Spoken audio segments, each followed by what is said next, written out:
Bismillahirrahmanirrahim. Salatu wassalamu ala rasulillah sallallahu alaihi wasallam. Baada ya kumshukuru Allah na kumtakia rehema Mtume Muhammad sallallahu alaihi wasallam, mimi natoa nasaha moja tu. Nasaha yangu naitoa ni kwamba Uislamu unaendeshwa na imani. Uislamu unaendeshwa na imani, na katika imani kuna vipengele maalum. Kwa mfano, Muislamu akiwa Muislamu anatakiwa kwanza au kubali Uislamu kama ndio dini yake. Na jambo la pili, ajue kwamba Uislamu ni neema kwake yeye. Na jambo la tatu, Uislamu ndio jambo litakalomfikisha salama kwa Allah. So kwenye nasaha hii kuna vitu vitatu nataka nivitaje. Jambo la kwanza nataja kwamba mwanadamu anatakiwa ajue alikotoka. Na jambo la pili ajue aliko, na la tatu ajue anakokwenda. Vitu hivi akivijua, basi itakuwa amepata mafanikio makubwa kwa ajili ya Allah. Na kwa nini nasema hivi? Kuna aya inasema hivi, hiki ni kitabu cha Mwenyezi Mungu, hakina shaka ndani yake, na ni mwongozo kwa wale wenye kumcha Mwenyezi Mungu. Hudan lilmuttaqin. Unaona, hao wenye kumcha Mwenyezi Mungu ni wale ambao wanaamini mambo ambayo yalipita hawakuyaona, na yaliyoko sasa hivi wanayaamini, na yanayokuja hawajayaona lakini wanayaamini. Sasa katika haya ninazungumzia, ndio maana nimesema kwanza uamini huku ulikotoka, alafu uamini hapa uliko ni wapi, alafu na huku unakokwenda ni wapi. Kwa maana hiyo kwamba tunaamini Mwenyezi Mungu yupo, mtume yupo, na hatukumuona. Alafu hapa tunaamini kwamba sisi tutaishi lakini tutakufa, na baada ya kufa kuna adhabu, kuna kila kitu kinachohitajika kwenye makaburi huko, na baadaye kuna kufufuliwa na kuhukumiwa. Lakini vile vile kuna nasaha nyingine ambayo ni ya tatu, mwanadamu anakwenda kwenye vituo vitano. Kituo cha kwanza, anaishi katika mgongo wa baba yake. Kituo cha pili, anaenda kuishi kwenye tumbo la mama. Na kituo cha tatu, anaishi katika mgongo wa ardhi huu ambao tuliko sasa hivi. Kituo cha nne, anaenda kuishi kwenye tumbo la ardhi. Na kituo cha tano, anafufuliwa na kuhukumiwa. Kwa hiyo katika haya mambo matano mwanadamu anatakiwa ajiandae, kwa sababu kuna safari ndefu. Unaona, kuna safari kutoka hapa ulimwenguni, na hapa ni kwenye shamba la kutafuta vilivyoko mbele viwili, kwenye kaburi na kuhukumiwa. Sasa kwa kawaida vijana na wazee na kila kitu, hii ndio itikadi yetu na inatakiwa tufuate kama Mungu alivyoamrisha. Lakini huu ni mwongozo. Mtu anaweza akaisha na akili yake, lakini anatakiwa apate mwongozo. Na Mungu anasema inna hadainahu sabila, imma shakira wa imma kafura.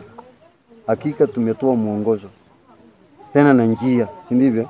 Ima mshukuru au mkufuru. Lakini kwenye kukufuru ndio yale ambayo watu wameacha dini wakafuata mipango mingine.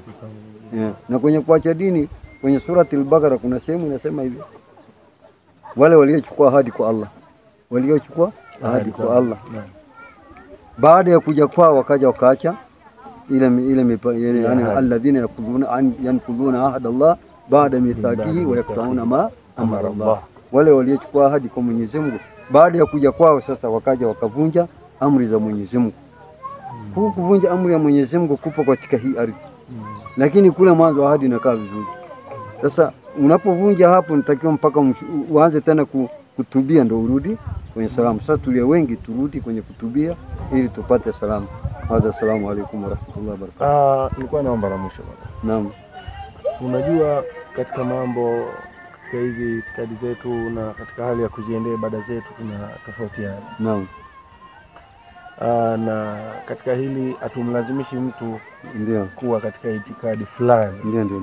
Kwa kila mtu atafanya kile ambacho yeye moyoni mwake ndio ameona ni sahihi na kile ambacho tayari ana dalili nacho.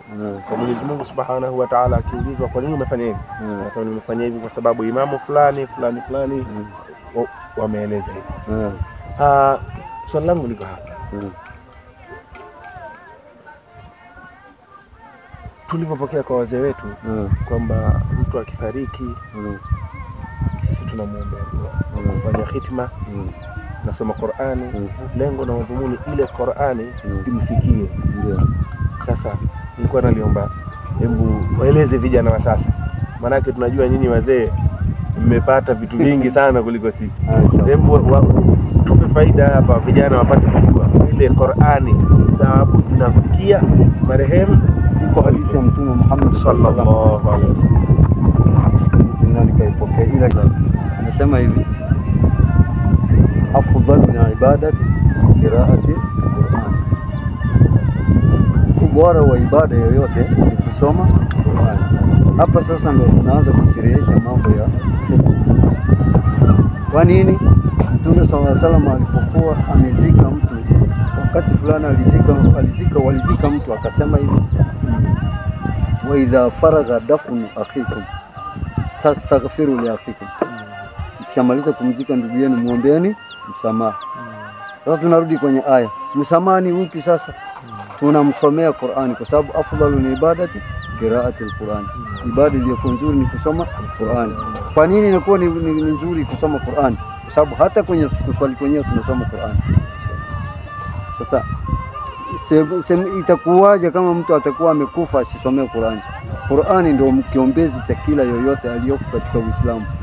Unaona, jambo la kwanza. La pili, anasema tasaddaku mautakum. Hapo ndo tunaingia kwenye mambo ya fitna pamoja na vitu vingine, yaani watoleeni sadaka maiti wenu. Sasa mifumo ya kutoa sadaka imo mingi, hatuwezi kusema si tunajua ile tunayojua, lakini mifumo ni mingi. Kuna sadaka tu jaria, kuna sadaka tu mkatwa, kuna sadaka za kila aina, si lakini sadaka kubwa tunaieleza sisi ni ile ambayo itakayomfaa maiti. Hiyo imepita kwenye mkatwa, sawa. Hiyo imepita kwenye jaria, sawa. Hiyo imepita kwenye nini, sawa. Lakini sasa sisi tunakaa kwa pamoja na tukafanya dua kwa sababu moja. Kwanza tunahurumiana. Unaona? Kwanza tunahurumiana, kwa sababu hata Mtume mwenyewe anasema irhamu man fil ardh wa yarhamuka Allahu man fis samaa. Wahurumieni walioko katika ardhi, nanyi mtahurumiwa na walioko juu ya mbingu. Ndivyo. Kwa hiyo sisi tunafanya hili kwa sababu ya kuhurumiana. Kwa hiyo vijana tunawaambia wafuate nao, kwa sababu kwanza na mawili. Kwanza unafanya tu wote. Na kinyume chake, kama tumezika mtu na tukatawanyika, hatuko wote. Lakini tuna ushahidi kwenye dalili. Sasa dalili inatuambia hivi: walladhina ja'u min ba'dihim yaquluna rabbana lana ikhwanina alladhina sabaquna bil iman. Unaona, watakuja watu baada ya sisi, baada ya wakati huo, yani baada ya maswahaba, tabiina, mpaka kufika hivi leo. Hao walioambiwa watakuja ndio sisi. Ndivyo watakuja kusema ewe Mwenyezi Mungu tusamee sisi. Wataomba msamaha kwanza wao kwa Mwenyezi Mungu. Alafu pili watasema na tunawaombea msamaha ndugu zetu waliokuja katika imani hii ya Kiislamu, hao waliotangulia kwenye imani hii. Lakini kuna neno mbele linasema wala taj'al fi qulubina ghilla, wala usitujalie sisi kuwa na vinyongo kwenye au na vifundo kwenye mioyo, ambavyo Waswahili wameenda mbali zaidi wakaita nongwa. Na nini hii ghilla?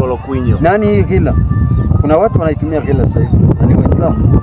Wanasema kama yeye hajajiombea kuna shida gani? Mimi nimuombee yeye kama sisi ghilla, kinyongo. Wewe unakuwa na hutaki kumhurumia ndugu yako mpaka unataka afanye kwake. Kama alichelewa wewe huwezi kumwonea huruma. Unaona?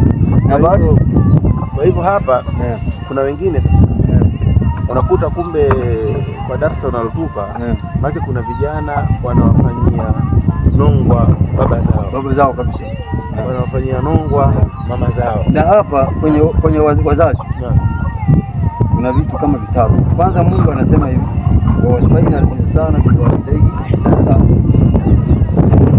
na tumemuhusia mwanadamu kuwafanyia wazazi wake wema, na huu wema umetajwa duniani na hata kaburini. Unapotaka kumfanyia wema mzazi wako, mfanyie akiwa duniani hata kama amezikwa. Kwa nini? Kuna sehemu tatu. Sehemu ya kwanza iko kwenye swala,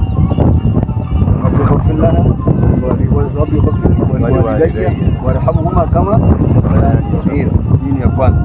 Ya pili, Allahumma taqabbal sadaqatina fi auladina, ewe Mwenyezi Mungu kubalia sadaka yangu kwa ajili ya wazazi wangu. Naomba mimi sasa, labda nachinja mnyanyamo wangu, nafanya nini, Zote hizi ni hasara, ndivyo. Haitoshi, kuna vitu vinaweza kuweka kwenye misikiti, kwenye madrasa, kwenye nini, lakini zote naegemeza kwa nani? Kwa baba. Kwa hiyo tunapokuwa sisi hatufanyi haya, ndio tunakuwa na nongo na wazazi wake anamfanyia nongo mzazi.